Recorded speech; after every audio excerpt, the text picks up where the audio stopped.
Hello दोस्तों, नमस्कार। मैं यशवंत धामले, यशमनी विज्ञान चैनल में आपका स्वागत है। आज के वीडियो में हम सीखेंगे वास्तव में अभाव का नियम और साथ साथ में देखेंगे n+l नियम।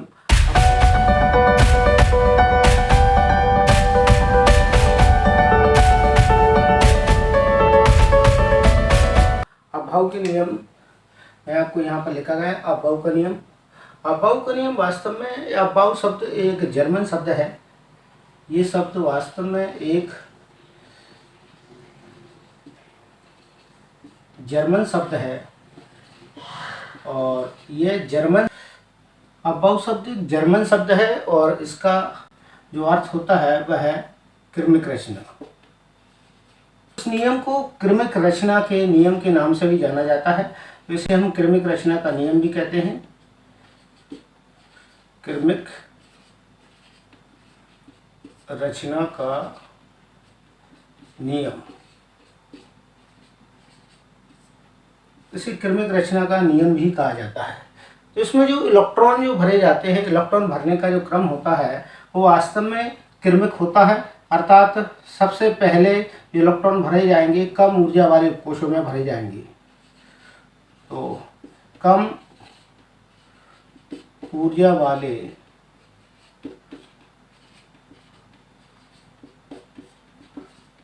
कोश में सबसे पहले इलेक्ट्रॉन आएंगे, इसके बाद उससे अधिक ऊर्जा वाले कोश में इलेक्ट्रॉन आएंगे। इस प्रकार के क्रम में इलेक्ट्रॉन भरे जाएंगे। सबसे पहले मैं आपको बताऊं, अभाव नियम एक जर्मन शब्द है और अभाव शब्द एक जर्मन शब्द है। जर्मन शब्द का अर्थ होता है क्रमिक रचना और इसे क्रमिक रचना का नियम भी कहा जाता है, या कह सकते हैं आप क्रमिक ऊर्जा का जो क्रम है उसमें सबसे पहले कम ऊर्जा वाले उपकोश में ही इलेक्ट्रॉन भरे जाते हैं और इसके बाद ही हम अधिक ऊर्जा वाले उपकोश में इलेक्ट्रॉन फिल करते हैं।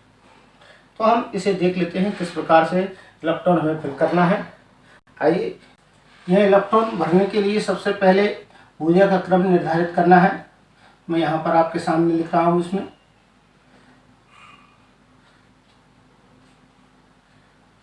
1s,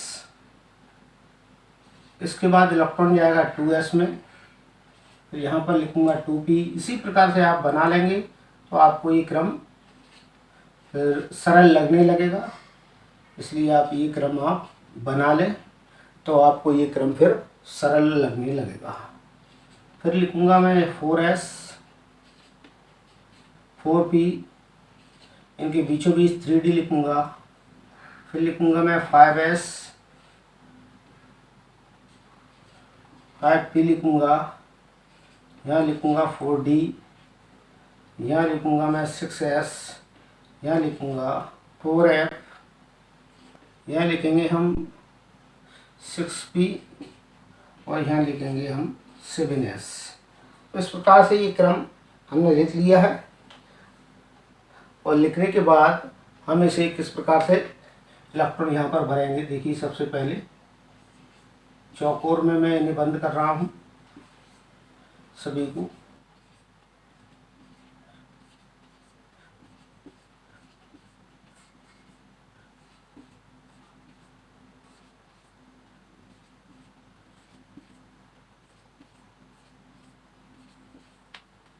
ये इलेक्ट्रॉन भरा जाएगा।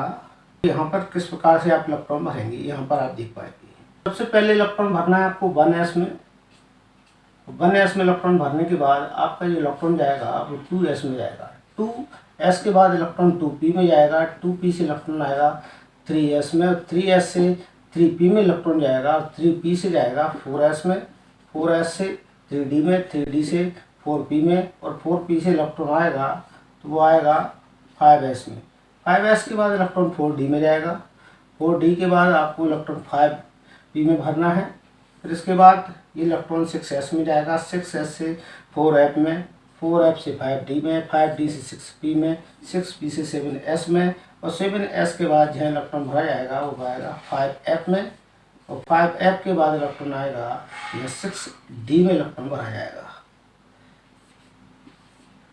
तो ये इलेक्ट्रॉन भरने का एक क्रम है, ठीक, जिसे अभाव का नियम या अभाव का क्रमिक नियम कहा जाता है। ठीक, इलेक्ट्रॉन भरने का इसकी सहायता से हम तत्वों में इलेक्ट्रॉन को फिल कर सकते हैं। मैं आपको इसमें इलेक्ट्रॉन फिल करके बताऊंगा अभी किस प्रकार से आप इसमें इलेक्ट्रॉन फिल कर सकते हैं। इस नियम की सहायता से आप नोट कर लीजिए। सबसे पहले हम एक तत्व ले लेते हैं बेरियम 56। इसका परमाणु क्रमांक 56 है।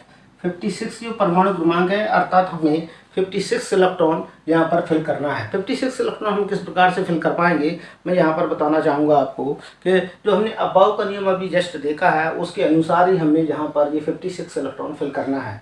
तो सबसे पहले हमने यहाँ पर जो देखा था उसमें देखिए एफ उपकोष होगा, उसमें 1 से लेकर 2 तक इलेक्ट्रॉन भरे जा सकते हैं। पी उपकोष होगा, उसमें 1 से 6 तक इलेक्ट्रॉन भर सकते हैं, ठीक। और डी उपकोष होगा, उसमें आप 1 से 10 तक इलेक्ट्रॉन फिल कर सकते हैं। और एफ में हम 1 से 14 तक इलेक्ट्रॉन फिल कर सकते हैं। जी उपकोष है, क्या है जी, उपकोष। तो एस उपकोष में 1 से 2 तक इलेक्ट्रॉन भर सकते हैं। पी उपकोष में हम 1 से 6 तक भर सकते हैं अधिकतम। डी उपकोष में अधिकतम 1 से 10 तक इलेक्ट्रॉन भर सकते हैं।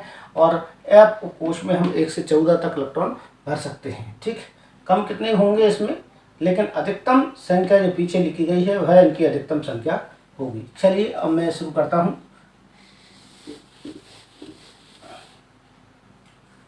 तो सबसे पहले बेरियम 56 का हमें इलेक्ट्रॉन विन्यास करना है। तो यहाँ पर मैं 1s लिख देता हूँ। 1s में 2 इलेक्ट्रॉन भरे गए हैं। 1s के बाद 2s में इलेक्ट्रॉन भरा जाएगा। 2s के बाद 2p में इलेक्ट्रॉन भरा जाएगा, 2p6। फिर इसके बाद 3s में इलेक्ट्रॉन भरा जाएगा, कॉमा लगाते रहेंगे।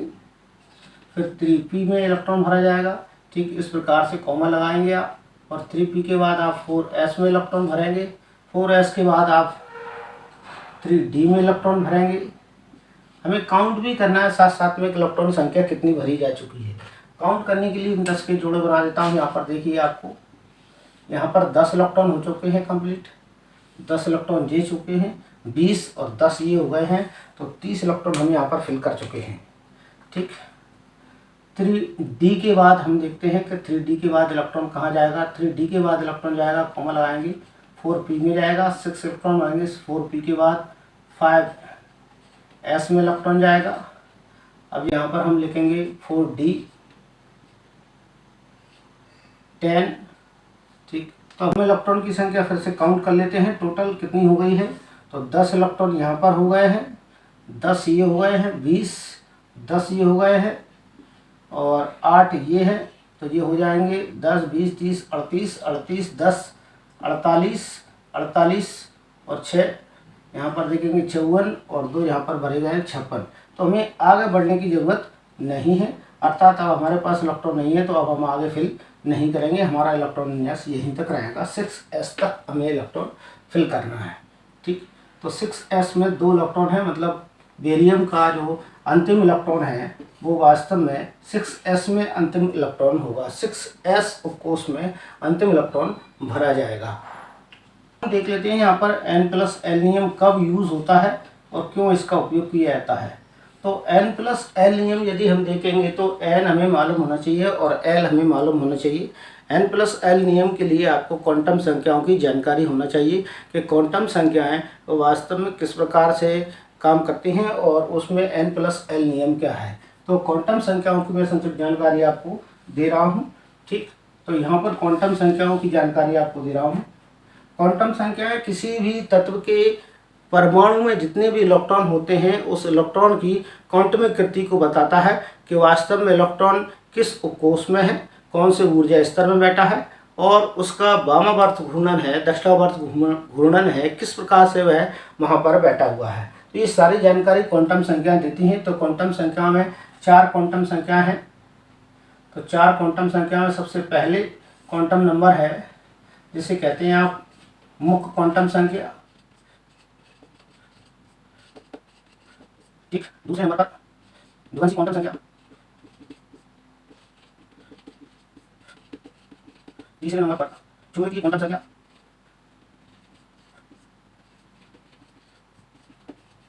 चौथे नंबर पर चक्रण क्वांटम संख्या। चार प्रकार की क्वांटम संख्या हैं: मुख्य क्वांटम संख्या, द्विगंशी क्वांटम संख्या, चुंबकीय क्वांटम संख्या और चक्रण क्वांटम संख्या। मुख्य क्वांटम संख्या जो है उसे n से प्रदर्शित करते हैं, ठीक। और द्विगंशी क्वांटम संख्या है उसे स्मॉल l से प्रदर्शित करते हैं। चुंबकीय क्वांटम संख्या है उसे स्मॉल m से प्रदर्शित करते हैं। चक्रण क्वांटम संख्या है उसे s से प्रदर्शित करते हैं। ये सारी क्वांटम संख्या मैंने लिख दी हैं। अब मुझे ये बताना है आपको कि मुख्य क्वांटम संख्या क्या है। तो मुख्य क्वांटम संख्या से तात्पर्य होता है ये मुख्य ऊर्जा स्तर को बताने का काम करता है। तो मुख्य क्वांटम संख्या जो है मुख्य ऊर्जा स्तर को बताने का कार्य करता है कि इलेक्ट्रॉन कौन से मुख्य ऊर्जा स्तर में बैठा है। इसे फाइंड आउट करने का जो फंडा है, वो नियम है, वो मैं आपको बता दूंगा। उससे पहले मैं आपको बता देता हूँ कि मुख्य ऊर्जा स्तर होते क्या हैं। तो मुख्य ऊर्जा स्तर के लिए मान क्या होंगे। तो मुख्य ऊर्जा स्तर के लिए मान होते हैं, इसमें n से स्टार्ट होते हैं, 1 से 1 2 3 4 5 डॉट डॉट, ये मान इसके होते हैं, n से स्टार्ट होते हैं। और मुख्य क्वांटम संख्या में ये मान कैसे पता करेंगे हम। तो यहाँ पर देखिए, यदि यहाँ लिखा है 1s या फिर इलेक्ट्रॉन 1s में बैठा है, या फिर लिखा है 2s या फिर लिखा है 3p, तो हम यहाँ पर ये संख्या जो लिख रहे हैं उस संख्या में आपको आगे वाले नंबर को पता करना है। ये 1, इसमें लिखा है 2, इसमें लिखा है 3, तो ये इस मुख्य क्वांटम संख्या के मान होते हैं, n के मान होते हैं। यहाँ पर मुख्य यदि इलेक्ट्रॉन 1s में बैठा है तो इसका मुख्य क्वांटम संख्या का मान हो जाएगा 1। यदि 2s में इलेक्ट्रॉन बैठा है तो इसका मान हो जाएगा 2, और यदि 3 में इलेक्ट्रॉन बैठा है तो मान हो जाएगा 3। मैं इनको कैलकुलेट करके भी आपको दिखाऊंगा, अभी आप देखना। यदि इलेक्ट्रॉन यहाँ 3s में नहीं 4d में बैठा है तो आप यहाँ पर लिखेंगे इसे 4। तो इस प्रकार से इनके मान होते हैं। द्विगंशी क्वांटम संख्या के मान आपको याद करने पड़ेंगे, सीधे सीधे इनके मान हैं, तो मैं आपको यहाँ लिख देता हूँ, ठीक। s के लिए इसका मान 0 होता है, ठीक है ना। p के लिए इसका मान होता है 1, और d के लिए इसका मान 2 होता है, और f के लिए इसका मान 3 होता है। तो ये मान आप याद कर लेना।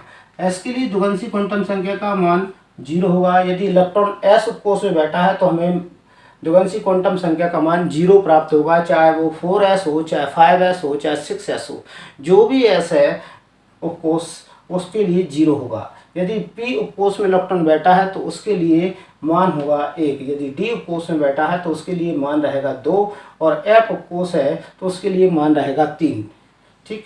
अब यहाँ देखें चुंबकीय क्वांटम संख्या। चुंबकीय क्वांटम संख्या के मान जो निकाले जाते हैं वो वास्तव में नियम है 2l + 1 से निकाले जाते हैं।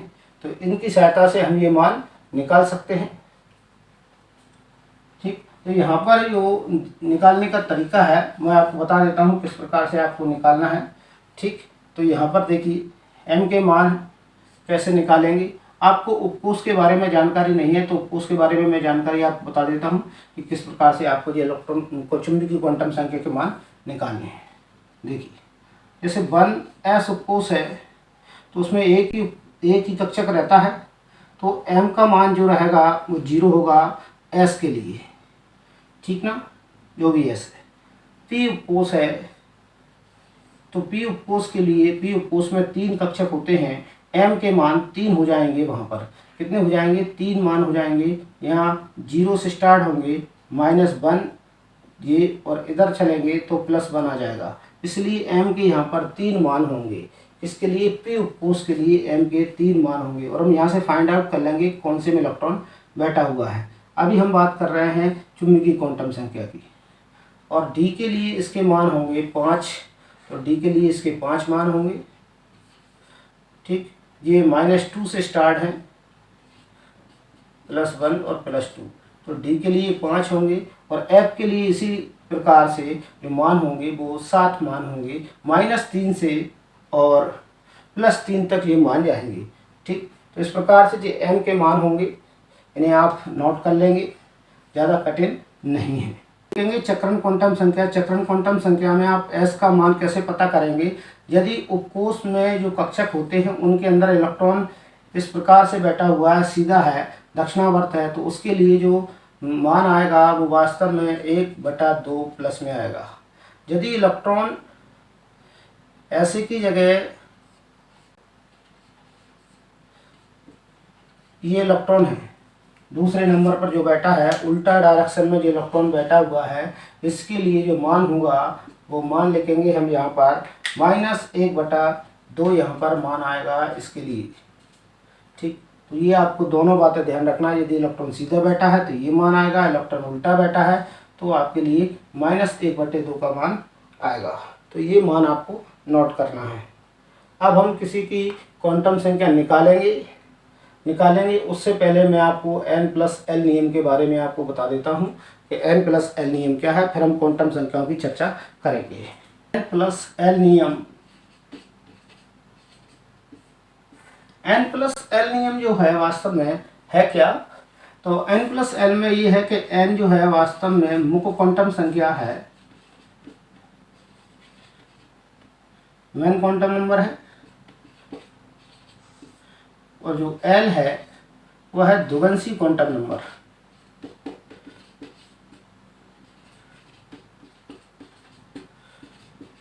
दो प्रकार की संख्याओं से मिलकर बना है n+l नियम, मुख्य क्वांटम संख्या और द्विगंशी क्वांटम संख्या से मिलकर बना हुआ है n+l नियम। तो n+l नियम की आवश्यकता हमें कब पड़ती है कि कहाँ इलेक्ट्रॉन भरें। ऊर्जा के बढ़ते हुए क्रम के लिए हमें आवश्यकता पड़ती है। तो क्रम के लिए मैं आपको दो बातें यहाँ पर बताता हूँ। देखिए, एक 4d मैंने ले लिया है और एक लिया है मैंने 4d नहीं, एक ले लिया 4f और एक ले लिया है मैंने 5d। यहाँ पर मैंने ये एक ले लिया है मैंने 4f, दूसरा लिया है मैंने 5d। तो इस प्रकार से दो मैंने ऑफकोर्स ले लिए हैं। अब इनमें हमें ये n+l नियम लगाना है, तो पता करना है कि इलेक्ट्रॉन कहाँ भरा जाएगा। देखिए, तो मुख्य क्वांटम संख्या का जो इलेक्ट्रॉन निकालना मैंने बताया था, मुख्य क्वांटम संख्या का मान मैंने निकालना बताया था। ये बताया था कि आगे जितनी संख्या लिखी है वह मुख्य क्वांटम संख्या में n का मान हो जाते हैं। तो आगे कितना लिखा है 4, यहाँ पर आगे कितना लिखा है 5, तो यहाँ पर n का मान आ जाएगा 5।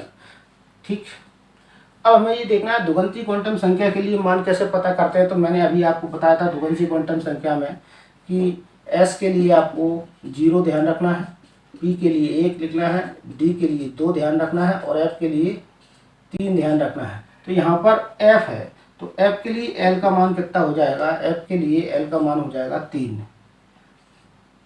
ठीक, यहाँ पर d है तो d के लिए कितना हो जाएगा 2, l का मान 2। अब इन दोनों का हमें टोटल करना है n+l के आधार पर। तो यहाँ देखिए n+l के आधार पर टोटल करना है, तो इसका टोटल आएगा 7 और इसका टोटल भी आएगा 7, अर्थात दोनों की ऊर्जाओं के मान बराबर हो रहे हैं। तो ऐसी कंडीशंस में हमें इलेक्ट्रॉन कहाँ पहले भरना पड़ता है ये हम ये देख पाते हैं। इस n+l नियम के आधार पर हमें ये पता चलता है। तो हमें इलेक्ट्रॉन वहाँ पहले भरना है जिसमें कि मुख्य क्वांटम संख्या का नंबर सबसे कम हो। देखिए, यहाँ पर मुख्य क्वांटम संख्या का नंबर 4 है, यहाँ पर मुख्य क्वांटम संख्या का नंबर 5 है। तो हम 5d में इलेक्ट्रॉन भरने से पहले हम 4d में इलेक्ट्रॉन भरेंगे, क्योंकि यहाँ पर मुख्य क्वांटम संख्या का नंबर 5d में 5 है, उससे कम है 4। ठीक ना, तो यहाँ पर इलेक्ट्रॉन पहले भरेंगे, 5d से पहले 4f में इलेक्ट्रॉन जाएगा। तो ये है n+l नियम। ठीक, इसे हम n+l नियम के नाम से जानते हैं। कल आगे की वीडियो में मैं आपको क्वांटम संख्या निकालना बताऊंगा, किस प्रकार से क्वांटम संख्या निकालते हैं। ये मैंने n+l नियम समझाने के लिए ही आपको क्वांटम संख्याओं के बारे में जानकारी दी थी अभी। ठीक, तो कल के वीडियो में यदि हम देखेंगे तो आपको मैं विशेष रूप से क्वांटम संख्या निकालना बताऊंगा कि किस प्रकार से आप क्वांटम संख्या निकाल सकते हो किसी भी इलेक्ट्रॉन की। और ठीक, और साथ साथ में ये मैं आपको यहाँ पर n+l नियम जो बताया है वो क्वांटम संख्याओं से ही रिलेटेड है। जब आप क्वांटम संख्या समझ जाते हैं तो आपको ये निकालना जाता है। इसलिए पिछली जो मैंने क्वांटम संख्याओं से संबंधित जानकारी आपको दी है, यदि क्वांटम संख्याएं निकालने वाला आपको निकालना है, देखना है, तो आपको मैं पिछले वीडियो जो मैंने बनाया है क्वांटम संख्याओं के ऊपर, उसका लिंक मैं आपको डिस्क्रिप्शन में दे दूँगा, आप वहाँ से वह देख सकते हैं। ठीक, तो आज के वीडियो में इतना ही। यदि आपको वीडियो अच्छा लगता है तो लाइक कीजिए और साथ साथ में दोस्तों के बीच में इसे शेयर जरूर कीजिएगा। यदि आप मेरे चैनल पर नए हैं और तो फिर मैं हर बार की तरह कहना चाहूँगा कि मेरे चैनल को आप सब्सक्राइब जरूर कर लीजिए। आपको उसी प्रकार से वीडियो लगातार मिलते रहेंगे केमिस्ट्री।